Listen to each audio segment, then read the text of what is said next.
papando mosca. Espérame, Caro. Ya le di. ¿Ya?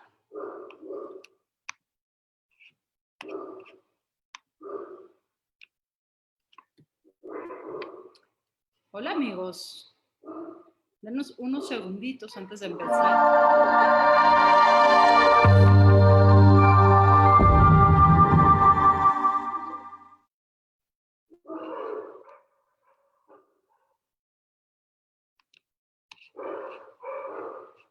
Ya hay 5 personas. ¡Qué emoción!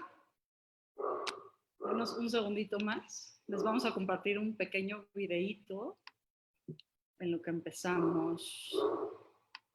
Así que ténganos paciencia, por favor, que los dioses de Facebook nos rompan.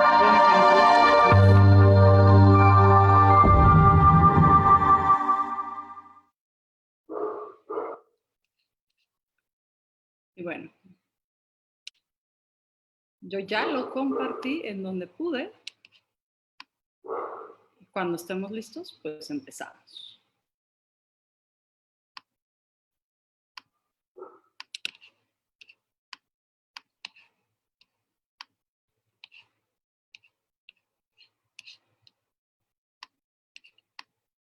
Tengo un pequeño delay, entonces, Caro, tú me dices. Listo. Perfecto. Pues arrancamos. Hola, amigas y amigos, yo soy Shoshana Turquía y estoy muy contenta de seguir colaborando con el Depor, con la casa de todos, el CDI ahora también desde nuestras casas, y aunque el Depor ya abrió y es muy emocionante saber que ya hay ciertas áreas con todas las medidas de seguridad abiertas, pues algunos colaboradores seguimos desde nuestras casas, pues colaborando en esta casa que es la casa de todos, pues a seguir las conversaciones que empezaron en la cuarentena, pero que no tienen que pararse aquí. Y el motivo de esta conferencia en particular es contarnos cómo nos contamos el tiempo. Mucho he hablado yo que el gozo es fundamental para la felicidad, es decir, cuando el propósito, mi para qué y el gozo se encuentran y se sustentan en la valía, es decir, en mi relación conmigo misma y en la pertenencia, quienes me acompañan y quienes me dejan de acompañar, ahí entendemos qué es la felicidad. El tiempo es uno de los 5 recursos más importantes que tenemos que administrar. Dentro del gozo, que yo defino como el uso óptimo de los recursos, encontramos el recurso tiempo, el recurso espacio, conocimiento, relaciones y finalmente dinero. De estos 5 recursos, tiempo, espacio, conocimiento, relaciones y dinero, el único que no es renovable, no es sustituible, no se puede intercambiar, no podemos ir a la tienda por más, no podemos ganarle, es el tiempo. Y entonces me pareció muy interesante ver si es una piedra angular de lo que significa la felicidad, ¿por qué no le prestamos tanta atención como deberíamos? Y como no me puedo abstraer de la filosofía judía y del conocimiento judaico, me gustaría empezar entendiendo qué tan importante es el tiempo en el judaísmo. Y me parece fundamental porque de las primeras reglas que pone Dios sobre la tierra es santificar el tiempo. Es decir, dividir entre lo sagrado y lo cotidiano, entre lo extraordinario y lo ordinario. Es decir, la capacidad de discernir para qué sirve un tiempo y para qué sirve otro tiempo. Y aquí Rabbi Sacks, que me encanta, el rabino Jonathan Sacks, que tiene toda una filosofía y aparte una difusión del judaísmo impresionante que les recomiendo mucho que sigan a quienes les interesen más temas de judaísmo, el rabino Jonathan Sacks. Él dice que Dios bendice el tiempo y le da el privilegio a los seres humanos también de bendecirlo. Es decir, Dios nos da Shabbat y nosotros en nuestra cultura humana generamos las otras fiestas judías para conmemorar y llevar el ritmo del tiempo. Y además, por si no fuera tan importante, además de tener una dimensión humana y una dimensión divina, el tiempo también tiene, el calendario judío tiene 2 vertientes, la vertiente solar y la vertiente lunar. Y entonces nos la seguimos complicando y en cada 19 años metemos 7 meses que es Adar Bet. Nuestros meses, los meses judíos son meses lunares. Pero al contrario del Islam, que solamente son lunares y que Ramadán puede caer lo mismo en el verano que en el otoño o en la primavera, dependiendo cómo se vaya moviendo la luna, nosotros vamos compaginando las estaciones, las contamos según el sol y los meses los vamos contando según la luna. Y me vas a decir, ¿y todo este choro por qué es importante para mi felicidad? Porque el tiempo no es unidimensional. Hay muchas proporciones del tiempo y muchas calidades de entender el tiempo. Y se dice que el que entiende su tiempo y su espacio realmente puede empezar a crear. Es decir, yo le llamo propósito lo que está delante del sitio, del momento en que fuimos creados. Es decir, de cuando el tiempo y el espacio se cruzan. Entonces, si entendemos muy bien el tiempo, podemos entender cómo pensamos, podemos entender cómo sentimos y sobre todo podemos saber cómo interactuamos en este marco de acción, que es la experiencia humana. Me gustaría hacer una diferencia. Hay un tiempo que es el tiempo cronológico o el tiempo que se mide por minutos, segundos, semanas y meses, que la mayoría de las culturas del mundo estamos de acuerdo. Es decir, yo no conozco ninguna cultura y por favor, si alguien la conoce, háganmelo saber en el Facebook, que no considere que una semana tiene 7 días. La única diferencia del judaísmo a otras religiones es que el judaísmo consideró desde el principio de su propia contabilidad del tiempo, que supuestamente es la creación de Adán, que tenemos 6 días laborables y un día espiritual. Es decir, que el tiempo no siempre es igual, que para cada día hay una energía en particular, una misión en particular, algo que hacer y que sentir. Es decir, ahí ya tenemos la primera inferencia de que no todos los tiempos pueden ser iguales. Y aunque cumplamos con rutinas, hablando de lo cotidiano, no todos los días tendrían que ser igual al anterior, porque necesitamos empezar a combinar diferentes piezas del rompecabezas, perdón por los perros, espero que no los escuchen tanto como yo, de cómo ir acomodando nuestros días, nuestras horas y nuestras energías para que nos salgamos avantes con todos nuestros propósitos. Entonces, esa es la primera referencia que tenemos en el judaísmo. La segunda es que no nos basta un año nuevo. Es decir, no nos basta decir hay un tipo de año en los 365 días del año, sino que tenemos 4 inicios del año. El primero es en el mes de Nisan.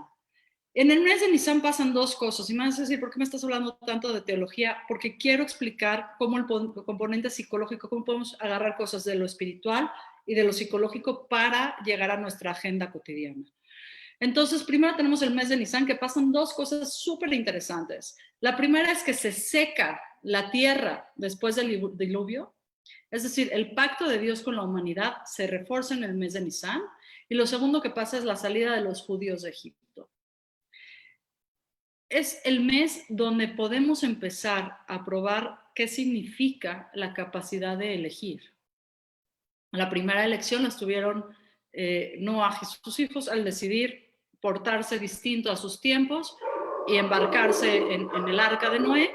Y la segunda decisión, la decisión de los judíos de salir de Egipto. Es decir, una cosa es que te corran, pero la otra es decidir caminar 40 años en el desierto. Porque un líder que tiene 80 años te dice es momento de cruzar hacia la libertad. Y lo estoy reduciendo un poco, pero quiero que imaginemos ese momento, ¿no? Y esa es la primera cabeza del año.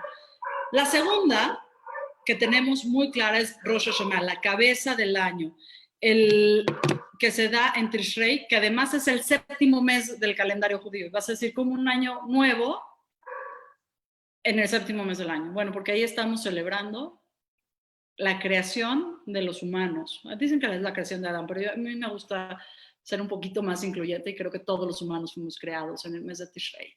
Y después tenemos 2 principios del año que sirven como guías.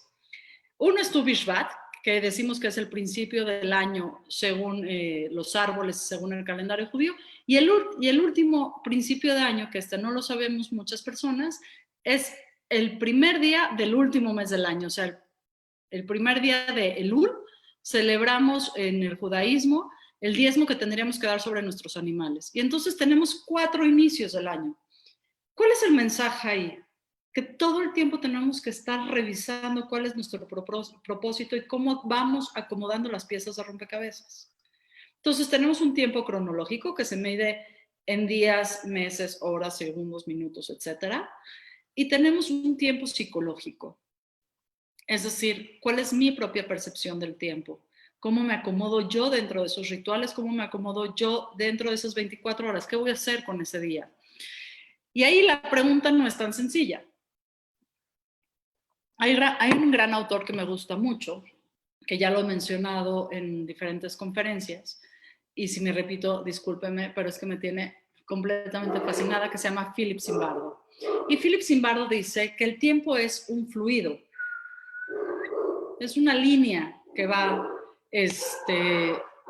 y que no tiene cortes, y que es nuestra perspectiva del tiempo lo que nos da la dimensión del mismo. Es decir, hay personas que tienen una perspectiva del tiempo súper cortita. Estos 15 minutos son importantísimos, esta media hora es importante, se me va a acabar el mundo si no llega la persona en la próxima hora.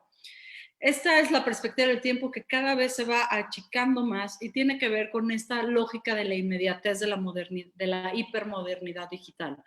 Es decir, antes para que ustedes y yo nos comunicáramos en vía remota, lo más probable es que yo tuviera que escribir una carta o llamarle a un heraldo o poner un telegrama, ¿no? Ahora basta comprender mi computadora, tener conexión a internet y que alguien en cualquier lugar del mundo, en cualquier uso horario, tenga una conexión y el ID de mi sesión y con eso estamos conectados. Entonces, ahí hay una perspectiva del tiempo que cada vez se ha ido achicando. La otra perspectiva que podría ser más larga es la que entiende que hay procesos más largos y que tenemos que vivir lo largo del proceso sin caer en la trampa de la frustración. Es decir, mientras más amplia sea mi perspectiva del tiempo, menos probabilidades de frustración hay y más probabilidades de éxito tengo. Y Philip dice que hay 3 tiempos verbales principales: el presente, el pasado y el futuro. Y me vas a decir, eureka, Shosh, llegaste a algo que nunca nadie más nos haya dicho nunca en la historia de las conferencias, ¿no? Lo que me parece interesante de lo que dice Philip es que hay 2 formas básicamente de conjugar estos tiempos: el pasado, el presente y el futuro. En el pasado, dice, podemos tener un pasado completamente catastrófico y terrible, un pasado que esté volcado en todas las cosas malas que me pasaron a mí, porque mi historia, es decir, un pasado que actualmente las teorías le llamarían de victimización. Todo lo malo, todo lo que salió mal, todas las injusticias que me hicieron a mí, y un pasado positivo, que este pasado positivo tiene que ver con la resiliencia. ¿Qué aprendí yo de esos momentos? ¿Qué recojo? ¿Qué de positivo puedo narrarme de ahí? Después pasamos al presente. El presente puede ser completamente fatalista, todo está de la fregada, todo va mal, ahora que ya abrieron el Depor, todos nos vamos a contagiar, López-Gatell no sabe lo que está haciendo con el país, mira a López Obrador, mira al poli de la esquina, todo es un desastre, no vale la pena, ¿no? El presente está hecho un caos, el mundo es un desbarajuste completo, y un presente completamente hedonista, es decir, pues ya, solo por hoy, vive hoy, carpe diem, no pasa nada, me lo como todo, me lo bebo todo, me aprovecho de todos los recursos hoy porque quién sabe si va a haber un mañana.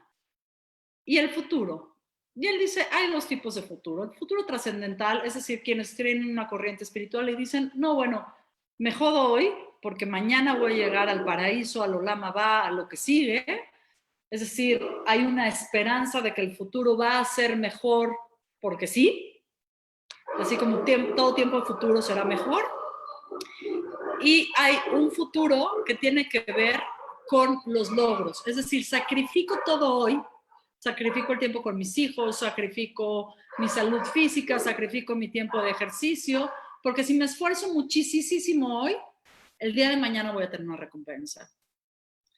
Bueno, me van a decir, ajá, entonces tenemos 3 tiempos verbales, pasado, presente, futuro, y 2 formas de verlo, positivo y negativo. Si todo lo vemos positivo, cheers, la vida es felicidad. No es tan fácil. Hay una pequeña fórmula que yo he desarrollado a raíz de la paradoja del tiempo que Philip Zimbardo ha publicado, y es un libro increíble y una página de internet increíble que se los recomiendo muchísimo, en donde él dice tienes que tener una proporción de pasado positivo, una proporción de presente hedonista y una proporción de un futuro trascendental y un futuro con resultados. Es decir, vivir solamente aquí en el ahora no funciona. Vivir en el pasado, como te lo proponía los primeros pasos del psicoanálisis, de vamos a resolver tu infancia y ahí se resuelve la vida, tampoco funciona. Vamos a vivir todos en el futuro. ¿En qué vamos a hacer? En la futurología tampoco funciona. Y entonces yo acomodé unos numeritos solamente como una manera de guía, pero que me ha servido mucho en el consultorio para empezar a generar el vacío creativo del cual hemos hablado tanto en estos espacios, que es la capacidad de imaginar, creer y crear algo distinto. Es decir, cómo pongo mi propósito, cómo pongo mi talento en el mundo. La idea es la siguiente: 65% de mi imaginario en un pasado positivo. Ahora, el pasado positivo puede ser de mi historia personal, pero también puede ser de la historia de mi cultura, de la historia de mi linaje o de la historia que me cuento. Y les doy un ejemplo muy chistoso a mis pacientes. Yo nunca he estado en un exilio.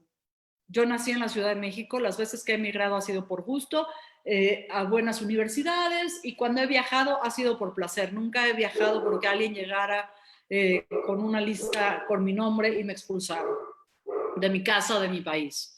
Sin embargo, la historia del exilio la traigo tatuada en el alma. Y lo mismo puedo decir que me expulsaron en 1492 de España, que en 1521 de Portugal, o que viví en Viena en 1939.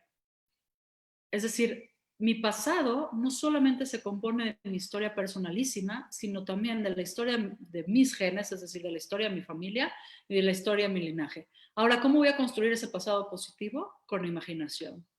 Es decir, voy a tomar del pasado aquello que me sirve, que me nutre, que me da herramientas para entender. Y la primera herramienta que tenemos todos es que todos genéticamente somos sobrevivientes. Todos nosotros somos sobrevivientes de sequías, de pandemias, de, de guerras civiles, de exilios, de migraciones. Nuestros genes ya cuentan esa historia. Si no seríamos sobrevivientes, no estaríamos aquí. Es decir, alguien de nuestros antepasados tuvo que haber sobrevivido eso para que su carga genética pasara de generación en generación en generación hasta llegar a hoy. Algo ya sabemos. Mantenernos en la vida ya sabemos. Y eso es a lo que yo llamo inteligencia existencial. Y ahí es donde tiene que entrar. En cómo veo mi pasado y cómo me armo una historia que me sea útil. Y aquí entra un poco mi parte fantasiosa, pero pues la fantasía y la ficción sirven para eso, para contarnos. En mi caso, yo digo, ¿sabes qué? A mí me sirve mucho contarme que yo fui una judía portuguesa que ayudó a los niños sefaradís a llegar del puerto de Cetáis a Amberes, y de Amberes los llevé hasta Chipre, y de Chipre seguramente los llegué a la tierra de Israel. ¿Quién sabe si es eso cierto? Lo que sí es cierto es que es una fantasía mía. ¿Pero de qué me sirve a mí esa fantasía? De creer que soy una descendiente de Doña Gracia Nací, por ejemplo, que entiendo que el liderazgo femenino judío corre por mis venas. Que sin importar cuánta gente quiera callar mi voz va a trascender y va a sobrevivir el paso de los tiempos. Que puedo aprender muy rápido de las circunstancias y ayudar a mi colectividad. A eso me refiero con pasado positivo. No importa de dónde agarres esa pieza de historia, ya sea personal, de linaje o colectiva, y la conviertas en una herramienta o en un set de herramientas útiles. Y ahí los judíos tenemos un montón de bagaje, tenemos más de 5.700 años de historias, además todas muy bien documentadas y muy bien contadas, de básicamente lo que queramos. Entonces, ahí tenemos una capacidad inmensa de aprender. 65% de nuestra narrativa personal tendría que estar anclada en ese pasado positivo. Es decir, soy buena para la vida, estoy entrenada para vivir, tengo las capacidades de vida. Y no porque sea un vivan los optimistas, sino porque ya llegué hasta aquí. Y puede ser que ya hemos llegado a las mejores circunstancias o a las peores circunstancias, pero ya llegamos y eso es muy bueno. Después, me parece que un 25% tiene que ser una combinación de ambos futuros. Del futuro que se da a partir del trabajo, del futuro que sí te va a dar resultados y sí va a tener frutos en esta tierra, y un porcentaje del futuro trascendente. Es decir, no puedes ser un gañán en esta tierra, ¿no? Y creer que te vas a ir al paraíso. Y pienso mucho en este juego de Pascal, que decía, a ver, si Dios existe o no existe, es completamente irrelevante, ¿no? Porque si te portas bien y Dios no existe, eres una buena persona. Si te portas mal y Dios no existe, eres una persona que se portó mal y no va a pasar nada. Si te portas mal y Dios existe, te vas a ir al infierno. Si te portas bien y Dios existe, te vas a ir al paraíso. En ese cuadrante, siempre portarse bien va a pagar más que portarse mal. Entonces es irrelevante si Dios existe o no existe. Por eso la espiritualidad ayuda, pero no puede ser el único fundamento de la vida práctica. El futuro positivo tiene que estar armado de una parte de esperanza de que el futuro va a ser mejor y una parte que yo moldeo ese futuro a raíz de cómo ejerzo mis talentos y cómo ejerzo mis técnicas y qué aprendo y qué estoy dejando en este mundo. Y ahí va 25% de nuestra narrativa.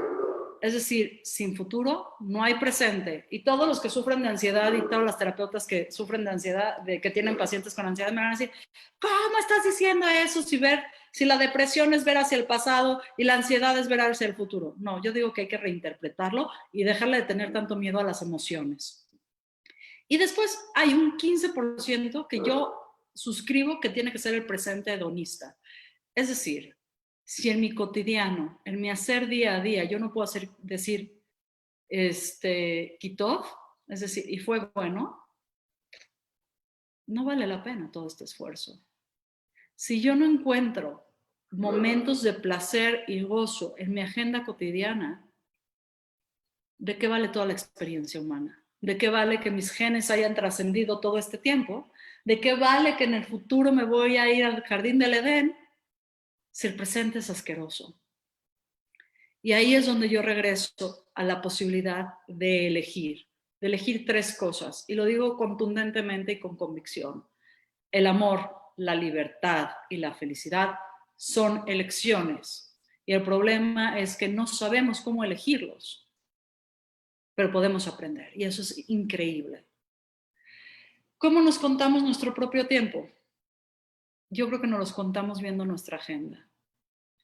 Es decir, si yo creo que mi pasado fue terrible y que después de Auschwitz no puede haber poesía y que no puede haber belleza, que después de 500 años de ser expulsado de España, mi corazón siempre va a estar en el oriente y mi cuerpo en el occidente. Si te olvidara Jerusalén, ¿no? Y todo es un terrible pasado, no hay forma de pararme. Entonces, la primera pregunta que hago hoy es, ¿qué elementos de tu pasado te pueden acompañar a este presente que estamos viviendo? Porque lo que es cierto es que nadie de nosotros, a menos de que tengamos 115 años de edad, hemos vivido una pandemia mundial. Lo que sí es cierto es que tenemos formas de aprender, uno, qué le ha pasado a la humanidad con pandemias anteriores y con circunstancias extremas anteriores, y tenemos muchísima información dentro y fuera del judaísmo de qué hacer en momentos donde parece todo acabado y cómo reconstruir a partir de la desgracia. Y de eso están llenos nuestros libros, nuestras sagradas escrituras y nuestra historia. Basta echarnos un clavado y ver qué sí nos sirve de todo eso. Y dos, me parece fundamental que empecemos a ponernos en paz con crear una nueva alternativa de futuro. Con esta capacidad que sí tenemos de ver hacia dónde queremos llegar. He hablado yo mucho de impulso, dirección y rumbo. Me parece que sí tenemos un pequeño saying, algo que decir con respecto a nuestros futuros. Pero si le damos tanta voz a nuestra frustración, es decir, al terrorista que vive dentro de nosotros, ese futuro nunca va a llegar. Es decir, no me basta idear con que quiero ser terapeuta, en el futuro quiero ser terapeuta y no estudiar hoy para ser terapeuta. Es decir, ¿qué congruencias encontramos entre mi narrativa de lo que yo quisiera que pasara en el futuro y mis acciones concretas de hoy? Y para eso, queridas amigos y amigos, les tengo una sugerencia súper puntual y es revisar nuestra agenda hoy. Es decir, ver cómo estamos revisando nuestras prioridades en este tiempo que sí es cronológico, pero que también es psicológico y también es espiritual. Y entonces empezar a amarrar estos 3 hilos conductores. A ver, pongámonos en paz con que el día tiene 24 horas. Ahí yo creo que todos podemos coincidir. Pongámonos en paz con que necesitamos tiempos de descanso. Todos los seres humanos y básicamente todos los seres vivos necesitamos un descanso. Lo dice el judaísmo con Shabbat, lo dicen los psicólogos, lo dicen los tiempos de ocio, los creadores, los artistas, todos necesitamos un poquito de ocio y de descanso. Entonces, pongamos mucha atención en que eso esté en nuestra agenda. Hay una anécdota de Moshe Dayan, ahorita que me escribió Marcos Meta de la historia de Golda Meir, y pienso en Moshe Dayan cuando iba a hacer la guerra a Yom Kippur. Y entonces empiezan a recibir, ¿no?, todos los ataques de todos los países, mientras el Estado de Israel está muy tranquilo, o sea, estaba pues rezando y ayunando. Y entonces están en el búnker, en el cuarto de guerra, en el war room, diseñando toda la estrategia de cómo sobrevivir a la guerra de Yom Kippur. Y les digo, esta anécdota no sé si es verdad o no, pero me gusta mucho. Y ya ven, es otra vez reinterpretar un pasado con una herramienta que me sirve. Y entonces Moshe Dayan dice, hay que hacer esta estrategia conjunta, hay que echar unos bombardeos a las bases aéreas de tal y cual país, hay que llamar a los reclutas, hay que llamar a las reservas, etcétera. Y dice, bueno, y en este momento yo me voy a ir a dormir. Y todo el mundo le dice, pero ¿cómo te vas a ir a dormir si el país está a punto de desaparecer? ¿No? Y les dice, sí, pero el futuro de este país depende en gran parte de las decisiones que yo tome en este momento. Y si estoy cansado, no puedo tomar buenas decisiones. Y se retiró a dormir. Yo no conozco a nadie que tome buenas decisiones sin dormir. Entonces, si queremos empezar a utilizar mejor nuestro tiempo, lo primerito que tendríamos que poner en nuestra agenda es el tiempo de descanso y el tiempo de ocio. ¿Y por qué empiezo desde ahí? Porque si no hay un presente hedonista, y por hedonismo no estoy hablando del hedonismo extremo de vamos a acabar con todo, sino con un presente gozoso y con propósito, no podemos hacer nada. Lo segundo que tenemos que revisar en nuestra agenda son 2 polos que todo el tiempo nos están jalando, ¿no? El tiempo de calidad en el trabajo, y que ahorita con la pandemia todo el mundo lo trae todo vuelto aire. Hay gente que no ha trabajado nada en los últimos 4 meses y hay gente que está trabajando horas extras y con un burnout muy considerable a raíz de la pandemia. Pero bueno, el trabajo es importante, nos mantiene activos, nos da propósito, además que nos da sustento. Y no porque todo el tiempo tenga que ser productivo, y ahorita voy para allá, sino porque nos da un sentido de realización y de pertenencia. Y el otro polo que también nos da un sentido de realización y pertenencia es la familia. Ahora, es muy difícil trabajar cuando la familia todo el tiempo te está diciendo no estás. Y es muy difícil estar en paz en casa cuando tu familia te dice te necesito, te necesito, te necesito. Entonces, mi sugerencia es que empecemos a balancear en el conjunto de la semana o en el conjunto del mes espacios muy concretos para el trabajo donde vamos a ser muy eficientes y momentos para la familia donde vamos a ser muy eficientes. Después hay un elemento más que me gustaría agregar, que es el momento de pareja. Y todos me van a decir, bueno, pero estar en el momento de familia, no, no, no, no, no. Y más con las redefiniciones de familia que estamos viviendo todos, ¿no? No solamente en esta comunidad, sino básicamente todos. Cuando conectamos en intimidad con otra persona, y estoy hablando de una intimidad erótica, pero también afectiva, pero también emocional, nos va mejor en nuestro cotidiano, siempre y cuando esa relación sea amorosa, nutriente, proactiva, ¿no? Que se sienta rico. Y me río muchísimo porque no creo que nadie mayor de 35 años tenga relaciones sexuales y no está en su agenda. Así de contundente. Es decir, hay que poner en nuestra agenda los momentos para nuestra pareja, los momentos para nuestros amigos y nuestros momentos para la soledad.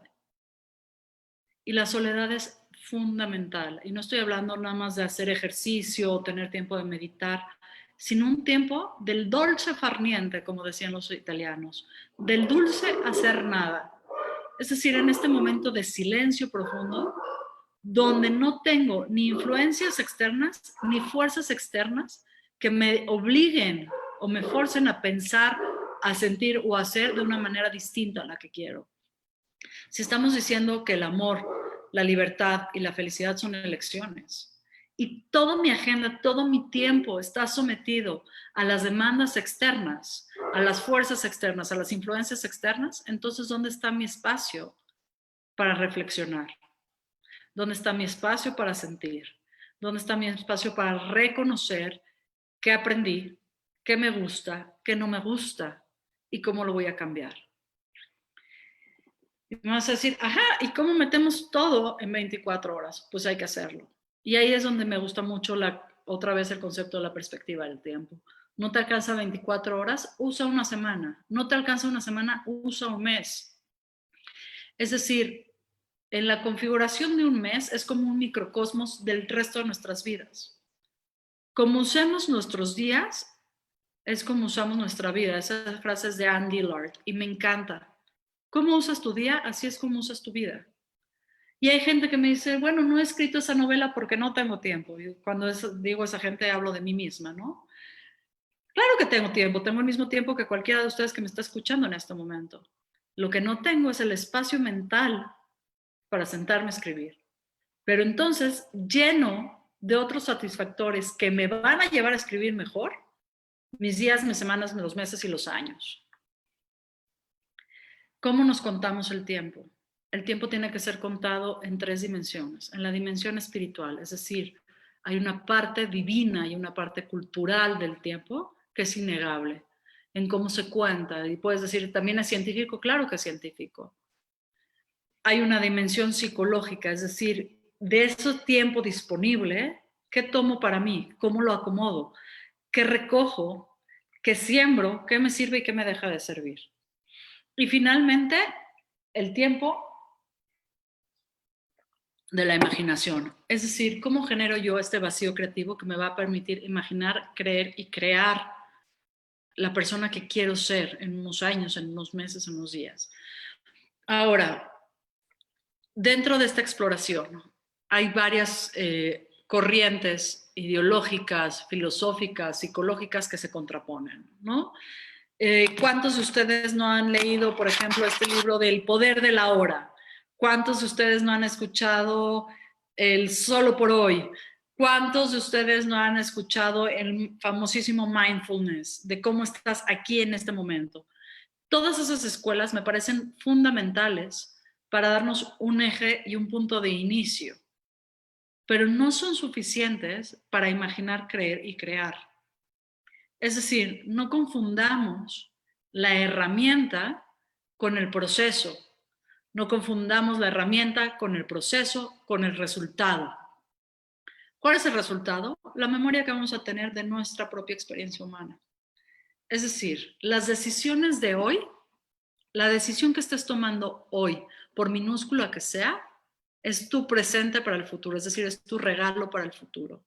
Y yo sí concuerdo que lo que pongamos hoy en esfuerzo, en creatividad, en relaciones, en conocimiento, a trabajar, nos va a dar frutos mañana. Ahora, claro que hay 3 tipos de cambios y que tenemos que considerarlos cuando estemos hablando de este futuro creativo, de este futuro positivo, como lo dice Philip Zimbardo. Los primeros cambios son los cambios cíclicos. En esos los judíos la tenemos muy claro porque tenemos fiestas que marcan el principio y el fin básicamente de las 4 estaciones, ¿no? Por eso tenemos 4 años, 4 inicios de año, por eso tenemos 3 fiestas de Rosh Hashanah que son Pesach, Shavuot y Sukkot. Es decir, tenemos fiestas que nos contactan mucho con la naturaleza y que nos van marcando el ritmo. Eso es lo que yo llamo los cambios cíclicos: primavera, verano, otoño, invierno. Y no importa qué tanto llegue el calentamiento global, lo que sí es cierto es que todos conocemos esas 4 estaciones: primavera, verano, otoño, invierno, y estos cambios son cíclicos y hemos aprendido a vivir como sociedad y como humanidad esos ciclos. También los ciclos, por ejemplo, de la cuenta de las semanas, ¿no? La Sefirata Omer, cómo contamos ese tiempo, y estamos acostumbrados, ¿no? Y estamos acostumbrados que hay momentos de mucho regocijo y mucha luz, por ejemplo, el mes de Tishrei, y meses en donde no pasa absolutamente, como el mes de Heshvan, ¿no? Entonces, me parece que en esos cambios cíclicos, más o menos, niños, adultos y adultos mayores, estamos más o menos acostumbrados a que ocurran. Después hay un segundo tipo de cambio: los cambios que son evolutivos, los cambios típicos que vimos en todas nuestras clases de biología. Naces, creces, te reproduces, bueno, ahora la reproducción es todo un tema, y mueres. Es decir, en esto lo que podemos ver son las crisis, ¿no? La crisis de la adolescencia, la crisis de los años 20, la crisis de los 40, es más o menos cada década hay una crisis de no sé si estoy cumpliendo con mi propósito de vida, no sé si me la estoy pasando bien, ¿no? Y hay gente que decide, como Nerón, echarle un cerillo a la vida atrás y que se incendie todo y perderlo todo. Y por eso vemos tanta gente en sus 40 y en sus 50, ¿no? Abandonando sus familias, abandonando sus carreras, abandonando incluso los países, porque dicen, no, no, no, no, no, esto que construí no es nada de lo que yo quiero, no se parece. Y en esta crisis, en lugar de resolver acciones concretas, dicen, quememos todo y volvamos a empezar. Ese es el segundo tipo de cambio, que es muy fuerte. Y el tercero son los cambios disruptivos, es decir, una vez que llegan, nada vuelve a ser igual. Y hay cambios disruptivos, pues muy bonitos, ¿no? Como el nacimiento de un hijo, que dices, bueno, pues a partir de este momento no soy otra cosa, o sea, seré muchas cosas, pero también soy mamá, y una que es mamá, pues no deja de ser mamá nunca, ¿no? Aunque el chamaco vaya creciendo y evolucionando, pues siempre vas a ser mamá. Pero hay cambios disruptivos que no son tan agradables, por ejemplo, esta pandemia, que cambió en absoluto la forma en que amamos, que trabajamos, que vemos el mundo y cómo imaginamos el futuro. Entonces, cuando estos 3 tipos de cambios, los cambios cíclicos, los cambios evolutivos y los cambios disruptivos, se conjuntan, eso es a lo que yo llamo la gran marea. ¿Y qué hacemos frente a esa marea? Me parece que el primer recurso en el que tenemos que poner particular atención es en el tiempo. Y les recuerdo la fórmula que me parece que funciona, y obviamente puede estar sujeta a todas las revisiones, pero que va hilando estos 3 puntos del tiempo espiritual y cronológico, el tiempo psicológico y este futuro creativo que viene del vacío creativo que nos permite imaginar, creer y crear. Es el más importante de todos para la felicidad, porque es el único que no podemos regresar. Ahora, ¿es demasiado tarde? Yo creo que no. Yo creo que la mejor edad es esta edad. Y eso me lo enseñó un jefe y mentor a quien le mando todo mi amor, que es David Serur. Me acuerdo que estábamos haciendo una actividad en el Instituto Cultural México-Israel. Y entonces me contó, no, bueno, cuando yo tenía 30 años construimos esto, y cuando tenía 60 construí no sé cuál y tal y cual cosa. Y entonces le dije, jefe, ¿cuál es la mejor edad? Me dice, la mejor edad es ahorita, la que tienes tú y la que tengo yo, porque no tenemos otra cosa más que el presente. Entonces, regreso a la falacia de que si solo por hoy el poder del aquí y el ahora y todas estas teorías son útiles o no. Solamente son herramientas. Son herramientas que nos ayudan a entender un proceso mucho más largo. Mientras más larga sea nuestra perspectiva del tiempo, es mucho más probable que logremos nuestros objetivos. Pero hay una gran trampa. Estos objetivos tienen que estar divididos en partes minúsculas. Es decir, el gran objetivo tiene que cortarse en objetivos muy pequeños, donde no quepa la frustración de fallar. Porque sí, lo que es cierto es que vamos a fallar y va a ser un desmadre. Y tenemos que volver a subirnos al recurso del tiempo. Y lo tenemos que volver a utilizar. Nos quedan unos minutos. Veo algunas cosas aquí en el chat. Me gustaría conocer qué opinan sobre esto. Hay otra cosa que me gusta mucho cuando pienso en cómo ponemos el tiempo en nuestra agenda, ¿no? Hay una cosa que es la matemática del tiempo y hay otra cosa que es el fluir del tiempo, cómo nos sentimos. Y me preguntan muchos de mis pacientes, ¿pero qué es más importante? ¿Tener una agenda rígida, cuadrada, seguirla, ¿no? Y evitar la procrastinación y evitar los deslices, o fluir como va el día. Y mi respuesta es, tenemos que dejar aire en nuestras agendas para que podamos ir combinando las dos. A mí me parece que con que tengamos 1 o 2 objetivos importantes en el día es más que suficiente. Vivimos en una sociedad que está llena de listitas, es decir, el to-do list, todo lo que tengo que hacer, ¿no? Y llega la noche y pues nada más tachamos 1 o 2 cosas y ahí damos muchísimo espacio otra vez a la frustración, que es nuestro terrorista interno. Toda esta conversación es para ver desde la narrativa que tenemos de nuestro propio tiempo, cómo le ganamos a la frustración de que las cosas no salieron cuando yo las quería como yo las quería. Y aquí hay 2 cositas más en el chat, déjenme ver. Ok, saludos a todos los que me están mandando saludos.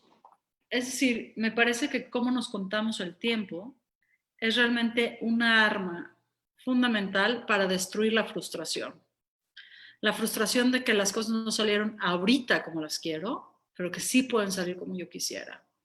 Ahora, hay que considerar los otros recursos. Es decir, qué espacios estoy habitando mientras transcurre ese tiempo? ¿Qué espacios físicos y qué espacios mentales estoy transcurriendo mientras pasa ese tiempo? La segunda es, ¿qué tipo de conocimiento estoy generando en estos días que transcurren, en estas semanas que transcurren? Hay un ejercicio muy bonito que les dejo a la gente que participa en mis talleres y en mis terapias, que es que recojan todo lo que estos 3 o 4 meses de cuarentena nos han dejado. Y recibo información como no sabía que podía estar sola en mi casa, o no sabía que me gusta tanto cocinar, o descubrí que no me la paso tan bien cuidando a mis hijos 24/7, o descubrí, quién sabe qué descubriste de ti. Entonces esa es mi primera invitación. ¿Qué recoges de este momento de cambio, de esta crisis disruptiva tan fuerte que estamos viviendo y que va a seguir sustentándose en el tiempo? La segunda pregunta que les hago y que me gustaría compartir con ustedes es, ¿y con este tiempo que nos queda, qué vas a hacer? Ahí hay que elegir. Podemos elegir el no hacer nada, podemos elegir ir como va la marea y ver qué pasa, podemos elegir resistirnos y no aceptar que las cosas cambiaron, o podemos finalmente elegir, primero, que sí tenemos poder de elegir, 2, que no sabemos absolutamente todo lo que va a pasar con esta incertidumbre, y 3, hay cosas que sí podemos decidir. Sí podemos decidir, por ejemplo, qué vamos a comer y qué no vamos a comer. Sí podemos decidir qué vamos a pensar y qué no vamos a pensar. Sí podemos decidir si vamos a estar rumiando sobre el pasado fantástico que fue o vamos a empezar a planear con claridad el futuro. Veo algunas cosas en el chat, nada más voy a ver. Dice Marcos que con el aislamiento hay menores desplazamientos y por ende un menor número de actividades y con ello la suspensión del calendario ordinario. Sí, hay una disrupción del calendario ordinario, Marcos, pero yo te invito a que observemos cuánta gente se llenó de actividades durante el aislamiento. Es decir, el tiempo que posiblemente pasaba solas en el traslado, no sé, de la casa al deportivo o del deportivo a la oficina, ya no lo tienes. Y además es un tiempo que estabas a solas, que tal vez no estábamos conscientes que estábamos a solas y que ahora estabas pasando acompañado por alguien más. Muchos de mis pacientes me dicen, yo quiero seguir en terapia, pero no tengo un lugar privado donde hablar, por ejemplo, ¿no? Tengo amigos que ahora trabajan 3 y 4 jornadas de lo que trabajaban antes, porque o le metieron más a la chamba por el miedo de perder su trabajo, o ahora también se dedican al cuidado del hogar y al cuidado de las personas que viven en ese hogar. Es decir, se destruye por completo el calendario ordinario, pero mi invitación es a que volvamos a estructurar nuestra agenda y eso sí lo podemos hacer. Dice Ana Paula que le encanta cómo los ayudos a la práctica y a la vida cotidiana, asuntos tan profundos como el uso del tiempo. Muchísimas gracias. Dice, las rutinas permiten organizar ideas, comportamientos, formas de interacción social, pero también ayudan a establecer normas familiares, por lo que debemos construir nuevas rutinas, aún así en este momento disruptivo. Completamente de acuerdo, Marcos.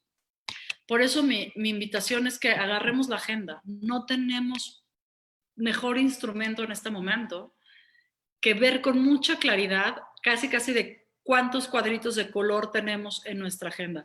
Mi sugerencia es muy puntual. Agarra tu calendario y pon en color, por ejemplo, verde, todas las actividades productivas que te van a dejar dinero o tienen que ver con tu profesión. Hay 3 P's que Jimena Saltiel el nombre y a mí me da mucha risa, pero que son ciertas.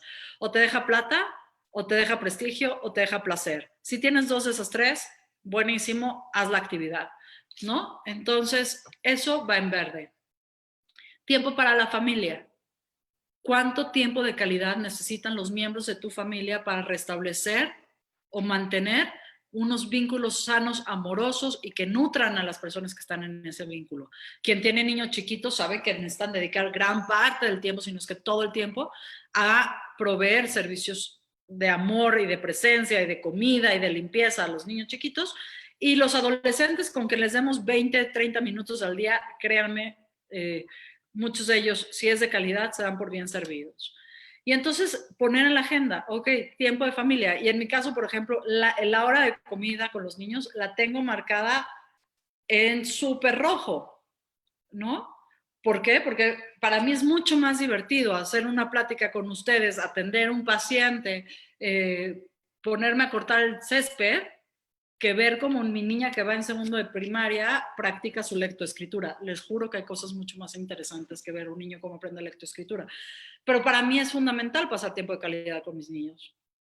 Y entonces dejo de hacer cosas que en apariencia son más productivas o más divertidas porque el tiempo de familia se vuelve fundamental. Y eso lo ponemos en otro color. El tiempo de descanso. ¿Cuántas horas vas a dormir? Si no tienes 8 horas diarias dedicadas a dormir, aunque no puedas dormir, hay algo muy mal en ese calendario. ¿Cuánto tiempo vas a hacer ejercicio? Aunque tu ejercicio sea caminar en la casa 3 o 4 veces en un día. Y así ir armando. Lo divertido es que se puede volver una construcción casi de Legos, muy colorida y que se puede reacomodar. Y por eso estos 4 quiebres anuales que propone el judaísmo, que yo les digo, son cada trimestre uno tiene que sentarse consigo mismo y decir, ok, ¿qué cumplí? ¿Qué no cumplí? ¿Qué no quiero cumplir? ¿Qué sí quiero cumplir? ¿Y cómo voy al siguiente paso de lo que quiero lograr? Y ahí hay muchos duelos y muchas resistencias de las cuales he platicado aquí en el Deportivo, en la Casa de Todos y en el YouTube del Deportivo pueden encontrarlo. Tenemos razones muy válidas para no querer hacer esos cambios. Tenemos razones muy válidas para mantener esas resistencias. Pero me parece que si ya me acompañaron hasta el final de la práctica es porque el tiempo en sus agendas se ha vuelto importante. Y empezar a construir, sin importar esta disrupción o a raíz de esta disrupción, una vida más placentera, más gozosa y más amable, es una alternativa. Dice, es una oportunidad para aprovechar nuestro tiempo y casa y realizar actividades que antes estuvieron suspendidas por la constante movilidad. También de hacer una introspección sobre nuestra vida personal, familiar y reflexionar sobre el modo que deseamos seguir construyendo nuestro tiempo. Hay una cosa que me parece muy chistosa, que nos ha pasado a varios, que decimos, oye, mi agenda COVID, ¿no? Mi agenda dentro de esta pandemia se ha vuelto más gozosa que mi realidad pre-COVID. Es decir, estoy hablando de un poco del síndrome de la cabaña y veo que tenemos pocos minutos y ahorita empiezo a redondear. Por favor, alguien de actividades culturales, díganme cuánto tiempo nos queda. Pero hay gente que me dice, oye, me la estoy pasando mejor ahorita de lo que me pasaba antes de la pandemia. Y me da mucho miedo que al regresar a la nueva normalidad, whatever that means, pierda estas cosas. Entonces, vamos jalando cuáles son estas cosas que sí nos sirvieron en la pandemia. Por ejemplo, Ahora la gente le dedica muchísimas horas de su semana a la autopreparación y a la autoeducación. Es decir, hay muchísima gente siguiendo los Zooms, los seminarios, las conferencias. O sea, la comunidad ha hecho un despliegue de conocimiento y de habilidades tremendas y vamos desde la literatura hasta la psicología, hasta los negocios y no paramos de producir porque hay mucha gente que lo está consumiendo. Y el conocimiento también es un recurso gozoso. Entonces me parece que podríamos empezar a adoptar mayor tiempo para autoeducarnos. La segunda cosa que me parece importante que podríamos rescatar del COVID es el tiempo de traslados. Yo difícilmente voy a volver a ir a una reunión presencial que me quede a más de 15 minutos de mi casa. ¿Por qué? Porque es media hora media hora de ida, media hora de regreso es una hora. Y lo veo con mis pacientes. Antes de que empezara el COVID, yo les decía, hagámoslo virtual, ¿no? Pacientes que, por ejemplo, vivían hasta el sur.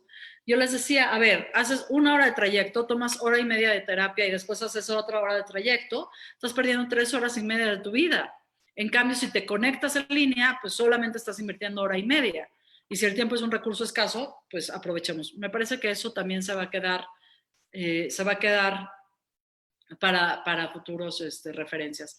Y lo otro me parece que es el tiempo del silencio. Sobre todo la gente que ha pasado esta cuarentena sola, me parece que ha encontrado en este silencio nuevo, en este silencio necesario, como lo dice Jimena Cuevas, un recurso invaluable. A ver qué tenemos aquí, dice Débora Mamille. Hola, Debbie. Dice, yo agregué a mi rutina muchas cosas y proyectos que me han dado mucha alegría y placer. Pues sí, y creo que ahí viene un gran desafío. Es decir, ¿cómo vamos a utilizar el recurso del tiempo, estas 3 hebras del tiempo, en esta nueva normalidad? Y no importa si tenemos permitido o no permitido salir de la puerta de nuestra casa. Es decir, ¿qué vamos a hacer con nuestro tiempo interior? Porque finalmente no me importa si creemos que va a haber un Dios que nos va a decir, oye, nos va a cobrar la factura de la experiencia humana o no.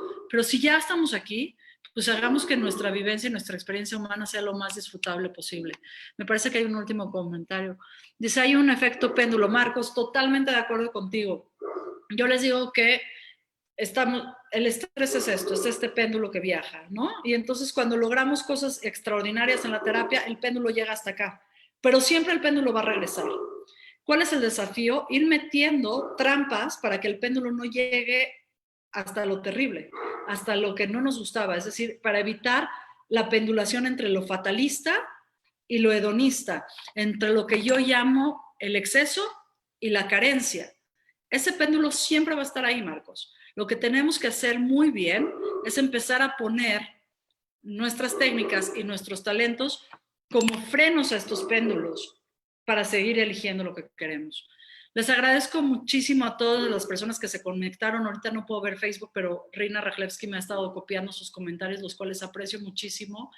Gracias por darse el tiempo de conversar y reflexionar acerca del tiempo.